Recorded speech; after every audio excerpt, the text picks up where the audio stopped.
नमस्कार शेतकरी मित्रांनो, जय श्री महाकाल. शेतकरी सुखी तर देश सुखी. आज आपण आलोय तळेगाव गावी विकास चौधरी यांच्या प्लॉटवरती. आज बघू शकता का आपण भोपळ्यामध्ये त्यांनी जवळपास जुलै महिन्यापासून खूप पावसामध्ये काम केलेलं आहे आणि पावसाचं प्रमाण तुम्हाला माहितच आहे. आज आपल्याला सांगतील का बेसल वगैरे आणि स्प्रेइंगचं नियोजन त्यांनी काय काय केलं आहे भोपळ्यामध्ये, आणि हा रानाडे प्रात्यक्षिक प्लॉट आहे तर ते तुम्हाला सांगणारच आहे का काय काय केलेलं आहे म्हणून. नमस्कार, मी विकास चौधरी तळेगाव दिंडोरी.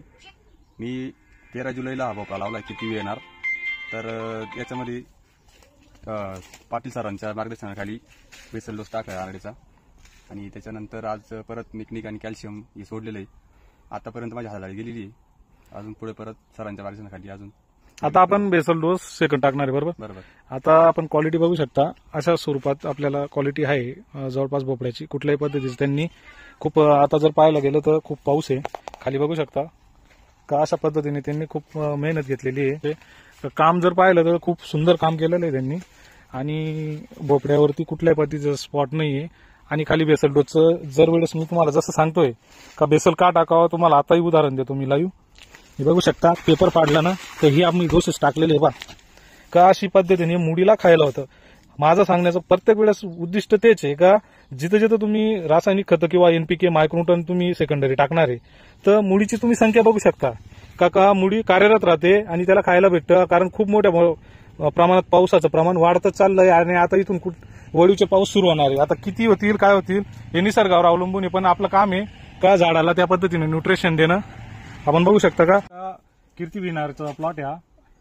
आज तुम्ही बघू शकता का त्याच्यावाली सेटिंग जी आहे का कुठल्या पद्धतीचं शेंडा मारण्याचं असं त्यांचं म्हणणं आहे का काम येत नाही. अशा बगलमधून त्यांच्या लगच तुम्हाला कडी दिसणार आहे. खूप असं व्यवस्थित नियोजन आहे. आणि इकडे बघू शकता का पावसाचं प्रमाण तर बघू शकता का पूर्ण पाणीच पाणी प्लॉटमध्ये, आणि तरी पण कुठल्याही पद्धतीने तुम्हाला जर पाहायला गेलं कुठल्याही पडावर टिपकी दिसणार नाही. क्वालिटी बघू शकता.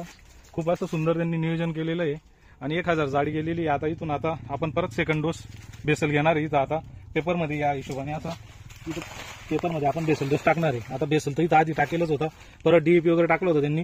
मुडी बघू शकता कशी तयार झालेली आहे. आणि 10-20 बोरॅकॉल सॅटराईट याचं प्रमाण आपण घेणार आहे. याच्यात शोनाईट मिक्स करणार आहे आणि परत अजून भोपळ्याला बेसल डोसचं प्रमाण करणार आहे. अशा हिशोबाने त्यांनी आज कॅल्शियम नायट्रेट मिक्स पण सोडलेलं आहे. खूप सुंदर नियोजन केलेलं आहे. जवळपास 2 एकरचा प्लॉट आहे हा. आज झालाय का ड्रिप मधून? आज झालं.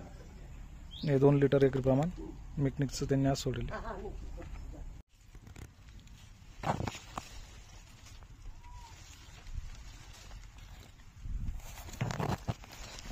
मालाची क्वालिटी पाहिजे.